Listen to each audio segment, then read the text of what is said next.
नमस्कार विद्यार्थी मित्रांनो, भूगोल थर्ड सेम भूरूपशास्त्र या विषयाच्या अंतर्गत आज ऑनलाईन क्लासेसमध्ये आपण नदीचे पुनरुज्जीवन किंवा पुनर्जीवीभवन म्हणजेच काय, त्याचबरोबर नदीच्या पुनरुज्जीवनासाठी कोणकोणती कारणीभूत असतात आणि त्यांचे परिणाम काय जाणवतात यांचा आज आपण अभ्यास करणार आहोत. नदीचे पुनरुज्जीवन म्हणजेच काय, तर खननचक्राचा अभ्यास करत असताना एक खननचक्र पूर्ण होण्यास हजारो वर्षाचा कालावधी लागतो आणि ते खननचक्र पूर्ण होईलच हे मात्र निश्चितपणे सांगता येत नाही. कारण नदीचे खननचक्र पूर्ण होत असताना भूपृष्ठाच्या अंतर्गत बहिर्गत हालचाली ह्या वारंवार घडून येतात. पृथ्वीचे भूपृष्ठ स्थिर नसल्यामुळे, त्याचबरोबर हवामानात होणारे बदल, भूकंप, ज्वालामुखी ह्या क्रिया आपल्याला निश्चित नसल्यामुळे कोणतेही खननचक्र पूर्ण होणे ही एक फक्त आदर्श संकल्पना समजली जाते. कोणतेही खननचक्र पूर्णत्वास जात नाही. परंतु नदीचे खननचक्र पूर्ण होत नसले तरी प्रत्यक्षात मात्र भूपृष्ठ स्थिर नसल्यामुळे खननचक्र पूर्णही होत नाही आणि म्हणून खननचक्र अपूर्ण राहते. या खननचक्राच्या कोणत्याही अवस्थेमध्ये ते खंडित होऊ शकते.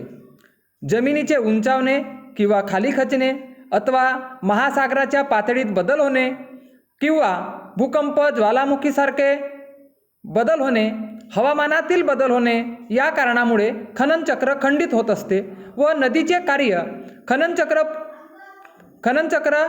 पुन्हा कार्यास प्रारंभ करतो. यालाच नदीचे पुनरुज्जीवन असे म्हणतात. म्हणजे एखाद्या नदीचे खननचक्राची क्रिया होत असताना त्या खननचक्रामध्ये काही भौगोलिक कारणांमुळे अडथळे निर्माण होऊन ते खननचक्र पूर्णत्वास न जाता त्यामध्ये बदल होतो आणि त्या नदीचे खनन कार्य पुन्हा नव्या रूपाने सुरुवात होते. यालाच आपण नदीचे पुनरुज्जीवन असे म्हणतो. या नदीच्या पुनरुज्जीवनाची कारणे कोणकोणती आहेत, तर सदर कारणे तर आपण वर बघितलेलीच आहेत. तरी पण पहिला कारण आहे की भूहालचाल. नदीच्या प्रवाह मार्गामध्ये भूहालचाली होत असतात.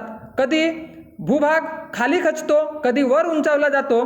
तर या नदीच्या आधार तळामध्ये फरक निर्माण होऊन पृथ्वीच्या अधोगामी ऊर्ध्वगामी क्रिया आणि पृथ्वीच्या पातळीत बदल होत असतात. नदीच्या पुनरुज्जीवन कार्यास प्रारंभ होत असतो आणि नदीचे पुनरुज्जीवन होत असते. दुसरं आहे की सागराच्या पातळीत बदल. ध्रुवीय प्रदेशात हिमाचे थर वितळून सागराची पातळी बहुतेकदा उंचावल्याचे आढळते. नदीच्या आधारतलाखाली खोली कमी होणे अथवा नदीचे कार्य मंदावणे. याउलट सागराची पातळी खाली गेल्यास नदीचा आधारतळ खाली जातो आणि नदीचे कार्य पुन्हा जोमाने सुरू होते.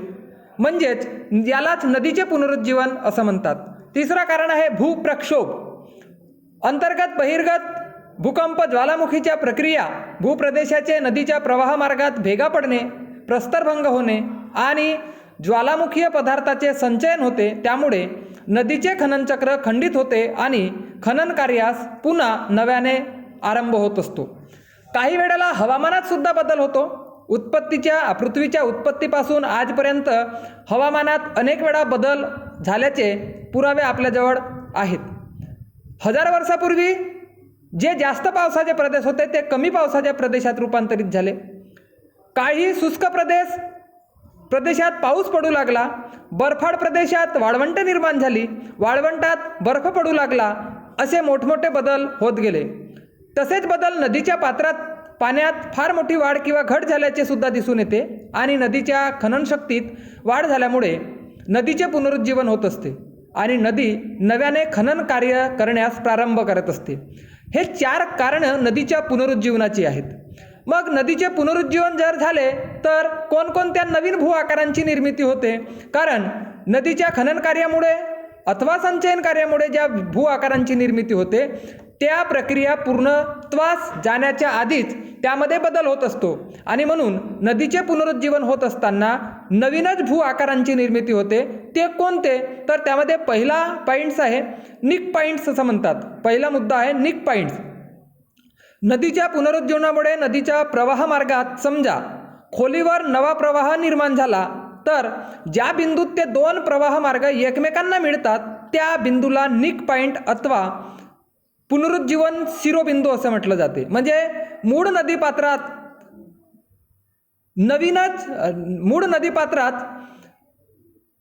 नवीनच प्रवाह मार्ग निर्माण होतो आणि मूळ नदीपात्र अथवा नवीन प्रवाह मार्ग यांना जोडणारा जो बिंदू असतो त्या बिंदूला निक पॉइंट असं म्हटलं जाते. नंतर दुसरा प्रकार आहे नद्यांच्या पायऱ्या. नदीचे पूर मैदान निर्माण झाल्यानंतर प्रवाहाचे पुनरुज्जीवन झाल्यास पहिल्या पूर मैदानाच्या पातळीपेक्षा जास्त खोलीवर नदीचे नवे खोरे निर्माण होतात आणि या खोऱ्याच्या दोन्ही बाजूस पूर्वीच्या पूर मैदानाचे काही भाग अधिक उंचीवर दिसतात. अनेक वेळा पुनरुज्जीवन झालेल्या नदीच्या प्रवाहाच्या दोन्ही बाजूला पूर्वीच्या मैदानाचे भाग पायऱ्यासारखे दिसू लागतात. यालाच नदीच्या पायऱ्या असे म्हणतात. तिसरा भू आकार आहे निवृत्त वळणे. नदीने नागमोडी वळणांची निर्मिती केल्यानंतर नदीचे पुनरुज्जीवन झाल्यास पूर्वीच्या नागमोडी वळणांमध्ये नवीनच वळणांची निर्मिती होत असते. ही नवी नागमोडी वळणे जास्त खोलीवर असतात, त्यांना निवृत्त नागमोडी वळणे असे म्हणतात. आणि चौथा भू आकार आहे उंचावलेले समतल मैदान. नदीचे एक खनन चक्र पूर्ण झाल्यास अंतिम अवस्थेत विस्तृत समतल मैदान तयार होत असते. परंतु भूप्रदेश अचानक उंचावल्यामुळे नदीचे खनन कार्य सुरू होते. नदीच्या दोन्ही काठावर अधिक उंचीवर समतल मैदान विस्तृत भाग दिसतात, त्याला उंचावलेली समतल मैदाने असे म्हणतात.